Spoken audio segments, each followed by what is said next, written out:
Hello everyone, Quick Flicks is with you. And the 6th episode of the Amazing Digital Circus clearly demonstrates to us that people who have gotten into the game can safely embody any of their desires here, which Jax hinted at. Remember? But the silver lining is you can pretty much do whatever you want. Not knowing how to shoot. Remember, she wanted to and immediately hit the target, just believing in herself. Ragata stuck her finger into Jax's gun and it exploded, just as she imagined. Oh, wow, I didn't actually think that worked. Korol created a butterfly that replenishes health by simply inventing that the game has such a function. It's a butterfly. It can restore your health.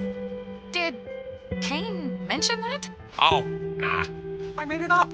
And remember, at the end, finally realizing the possibility of realizing any of her fantasies, she does incredible tricks with a pistol and shoots at random so that the bullet ricochets everything she's planned in her head. After all, this is a game in which everything is possible. Each of them has literally been granted administrator rights.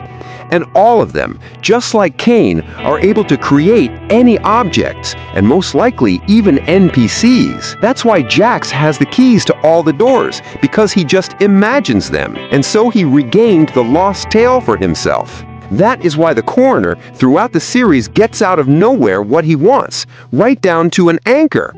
After all, he is in the game the longest, because for him it is already something taken for granted. Jax added it on his own, and the others simply don't know about it yet, because they don't take full advantage of it.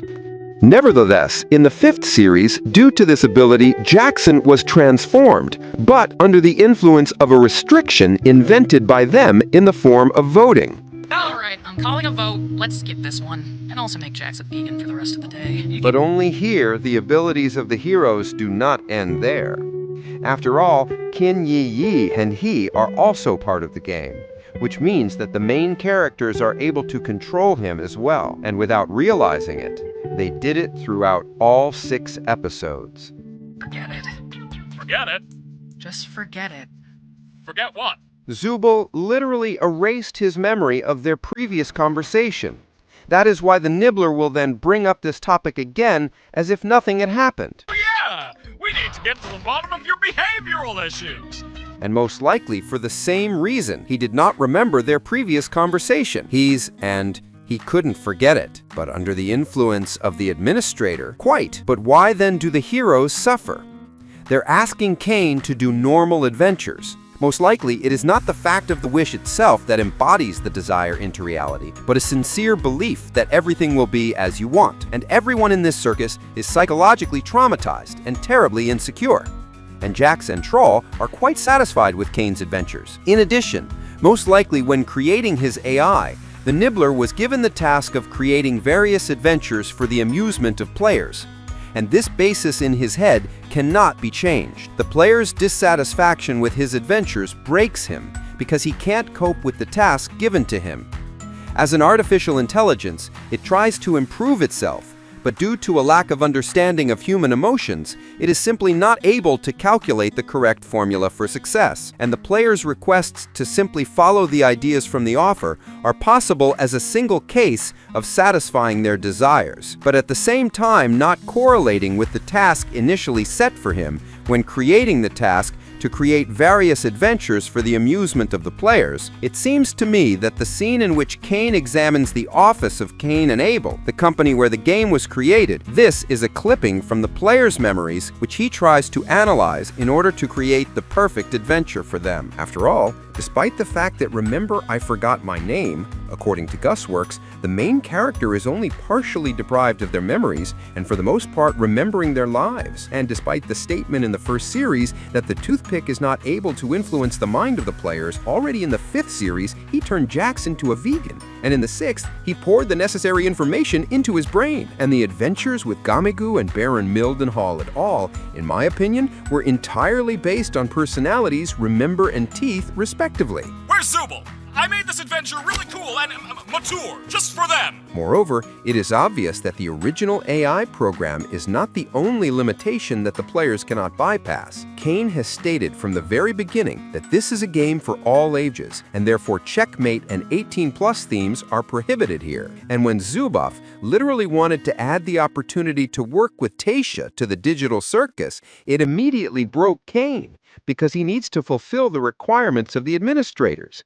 But how can he do it if they go against the ban on 18 plus, which actually caused him to malfunction? Her teeth are quite straight, and she is not afraid to be rude. And as a result, her actions slowly began to break Kane, which led to the consequences that we see now. It is clearly visible that the toothpick is trying to eliminate malfunctions, literally erasing them from his memory. What were we talking about? Oh, yeah! However, an increasing number of failures in his program are slowly disabling him anyway, and the bugginess of Kin can subsequently affect the safety of the main characters.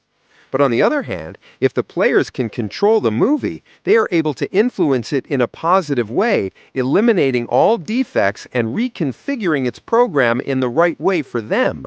And most likely they will come to this as a result, when they finally realize that they are able to manage absolutely everything in this place. After all, the digital circus, which at first seemed like purgatory, is in fact, a paradise where people who have had a hard life in real life can live as they want, realizing any of their dreams. But this will be possible only if they overcome their psychological problems, which so far keep them in a cage, depriving them of confidence and joy from life. As I said in the old videos, it seems to me that there is no way out of the circus, and at the end of the series, the characters will not get out of it. If they entered the game in some abandoned office, their bodies without food should have been dead for a long time. In real life, obviously, they consciously decided to end their past life and start a new life in the game, where it is possible to realize all their former desires. But in order for this to happen, you need to overcome your psychological problems. And I think this will be the end of the series in the future. So far, only the king has managed to accept himself as he is. He still has not dissipated because he did not go about his own experiences. I hated myself. I couldn't help but hate myself for the things I thought I was responsible for. I thought I'd lost everything. But then you showed up. And my outlook just changed. And it seems to me that the king hated himself not only because of the dispersion of his wife. The last memories of her for him remained in his memory as something good, since in the dark he feels better and more aware of it. Being surrounded by darkness always brings me back to a certain time. There's more to it than that. It was my fault we went down this path, wasn't it? I'm really sorry. What if at this moment, Korol Gavri is not about going to hell at all, but about the whole circus as a whole? 7 years of programming, an understanding of the subtleties of the game, the trust of cinema, everything already hints that he is the creator of the digital circus. And what if he blamed himself for a long time, watching the suffering of one person after another who got here? He hoped that this game could help others like him, but they were all just going crazy here. And perhaps it was Ragata who showed him that his idea could still work. It's a lot for anybody to go through. Don't take it too personally. I remember how long it took for you to adjust. During the conversation in the bar, the girl clearly made it clear that no one was waiting for her at home, and that in real life she had quite a hard time. And perhaps despite all her experiences in the circus, it still became easier for her to live here than at home. And it was this that helped the coroner understand that he created the possibility of solving psychological problems, but it depends on the person whether he takes advantage of the offer given to him or continues to drown in his experiences. And it's not his fault.